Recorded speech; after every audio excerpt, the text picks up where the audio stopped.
announcing Cynthia Davis as the representative for the Constitution Party for the state of Missouri's lieutenant governor position. Let me tell you folks, part of why I needed to get out of the Republican Party is because I've been close enough to see the ugly underbelly of it. And they've been selling their souls for years. And we don't sell our souls, not here. There's nothing we can be offered that'd be worth trading away our principles. And the other two parties represent money and power. And money and power will help you get elected, that's true, but we're doing things that are bigger and better than money and power. So I want to tell you, I'd rather be in Idaho with 70 like-minded constitutional people who get it than with millions of Republicans who are all about who's going to be the highest donor, who's going to be the highest bidder. Thank you. Now, I want to tell you the story of the Emperor's New Clothes, because that's going to define what needs to happen to America. And I know many of you have heard this. It's actually a pretty short story, and you can Google it and read the whole thing in about 5 minutes without the illustration. With the illustration, look at the pictures. They're good. Here's what's going on, though. If you remember, the emperor wanted to look really fancy, and he called in these very expensive tailors, and they said, if you can't see his clothes or the fabric, you must be stupid and incapable of serving in office. So they played this charade where they all blocked each other, and everybody said, oh yeah, you do look very nice. And everybody knew that he didn't look nice, he was naked. And what it took was when he went on parade through the town, and a little boy said the emperor is naked, and called it what it was. And once he stood up and said that, everyone else acknowledged he is naked. And he was very embarrassed, and the story proved a major point that we're proving. The Republican and Democrat parties are empty and hollow and getting us the wrong direction. It's like, do you want to be in a fancy car going the wrong direction, or do you want to be in a modest car going the right direction? I'll take the car getting me where I need to go, because the purpose is my destination anyway.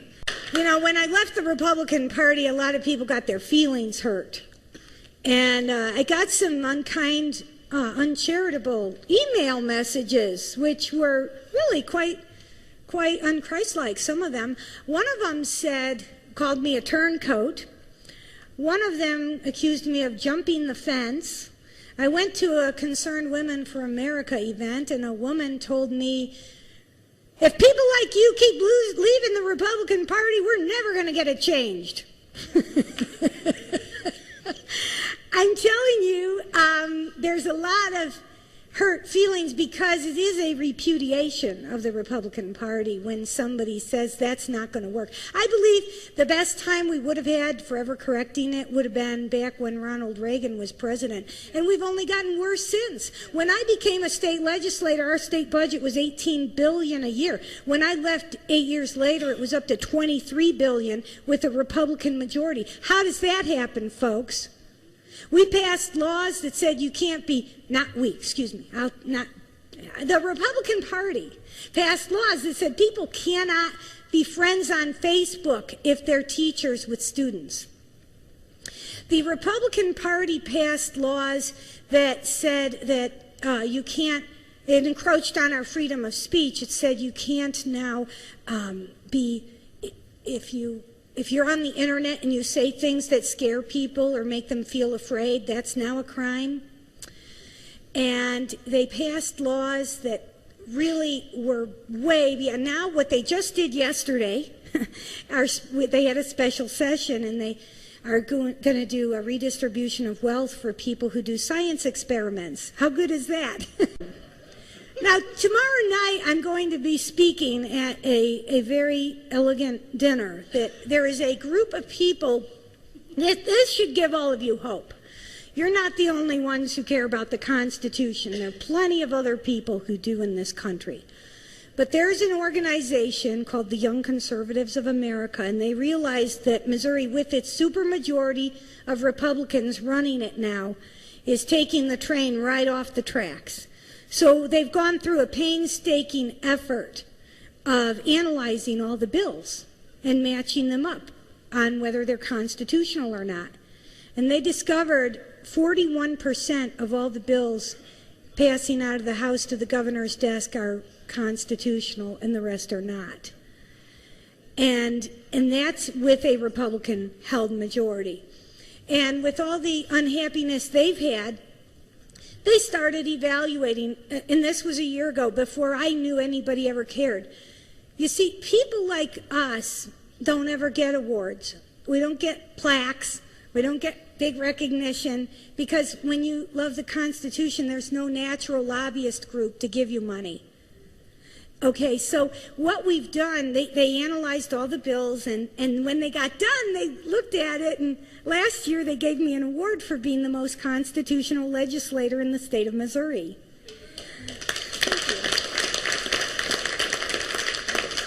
So what's special is anybody can win it. All you have to do is vote right. It's easy. All the other groups, and I'm sure Virgil will tell you, having been in office for a while, that the other organizations give you awards based on how well you schmooze and shake hands and how good your hair looks and how many people you know. And if most of the bills that get passed that funnel money to the special interest groups, all the special interest groups that are getting money will give you a plaque if it's a good deal for them. That's how that works. So anyway, tomorrow night I'm going to this Locke and Smith Award to present my, they give you a great big granite plaque. It's really cool. And what's cute about it is I didn't even know anybody was watching when they were scoring. There was a lot of anger among the Republican Party people, particularly, where they were like, how dare you not give it to my favorite legislator? He's such a nice guy. And he told me he was conservative. He couldn't possibly not get the award. But this is why we need to think, because actions speak louder than words. It doesn't matter what you say. It matters what you do. You can say anything and make yourself look good, but you're not dangerous just talking. You are dangerous when you're sitting at your desk with the voting buttons right in front of you. And if you push a red or a green, that will define my safety and my liberty. So I want to leave with there's one of my friends on Facebook who has this picture on her Facebook. I want to just leave you with these thoughts, because these are from old campaigns, but I brought enough for everybody to have one if you'd like. But what inspired me about Betsy Ross is she did what she could do. And everyone in this room can do something. And she could sew. And using her gifts and talents and contributing what she could, how she could, when she could, she became the woman who made our first flag. And then, this is my other card. This is Dolly Madison. Now, during the War of 1812, it was 1814, and they didn't have cell phones back then. She was left in the White House wondering what to do. There were the military all over, not knowing. What are we going to, where is her husband? But left to herself and her own conscience, she grabbed the Constitution, the Declaration of Independence, and an irreplaceable portrait of George Washington, slashed it off the frame, rolled up the canvas, put it in the cart, and within hours the White House was burned to the ground. And in that same spirit, we are all being asked to save our nation's gems. We have gems right now, folks, and we do not want them being burned to the ground, and we must save them. So I want to give you a thought about why we're going to win in Missouri, because this is very special. Missouri is a very freedom-loving state, and I have to tell you, I read Chuck Baldwin's blog, his website, on why he chose to move to Montana. And he said that really Chicago had ruined Illinois, and Kansas City and St. Louis had ruined Missouri, and went through a whole litany of the thought process of how he did that. And I want Chuck Baldwin to call me the day after the election in November 7th, and tell me he underestimated Missouri.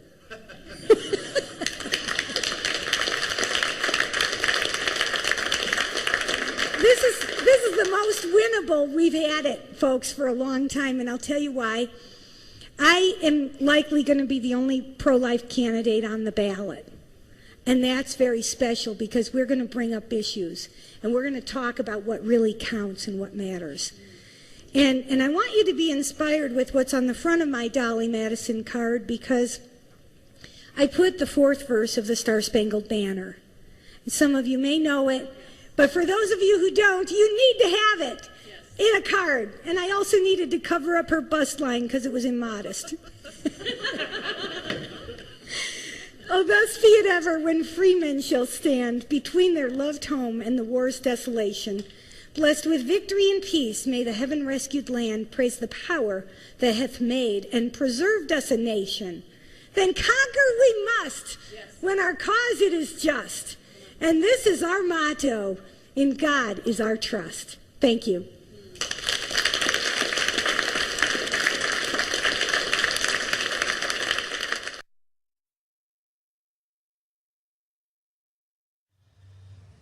And our House winner is, and I am thankful this person is in attendance, is Representative Cynthia Davis.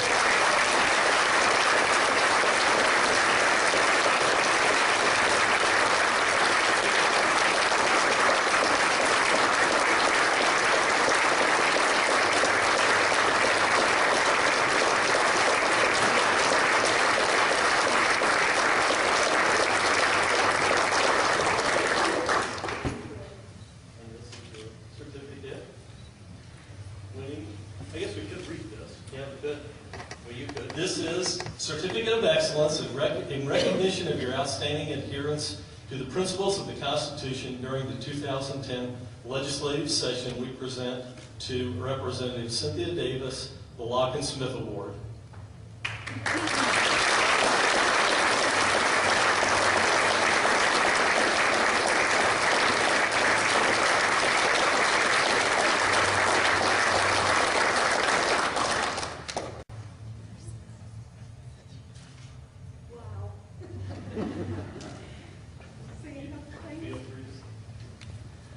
Wow, this is quite astounding. I am really surprised. And I will say why.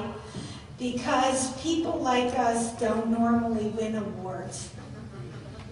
You know, when we understand the constitutional principles and vote accordingly to what made this a great nation, we're usually not very popular. The people who win these kind of awards in general are usually people who give money to special interest groups. And they get a lot of pat on the backs. And after 8 years of serving in the legislature, I have never received anything like this. And it is a huge honor. I'm tremendously humbled. I am leaving, you know, probably some of you might know, but not without a few thoughts. One thing is, I leave after 8 years with a clean conscience. And even though, as I'm leaving, I finally get an award, which is stunning, I remember just a few weeks ago, we went to Jefferson City and heard our former Speaker of the House tell us never to compromise our values, never give away our integrity or let the power go to our head. And I have to say, I never let that happen. And it meant I could sleep good at night. And it meant that I felt good about my votes. And I'll just share, on my way to Jefferson City for the last time to clean out my office, I was singing the Rhinestone Cowboy. And you know, this is so true. I've been walking these streets along, singing the same old song. I know every crack in these dirty sidewalks of Broadway or the Capitol, where profit's the name of the game and nice guys get washed away like the snow in the rain.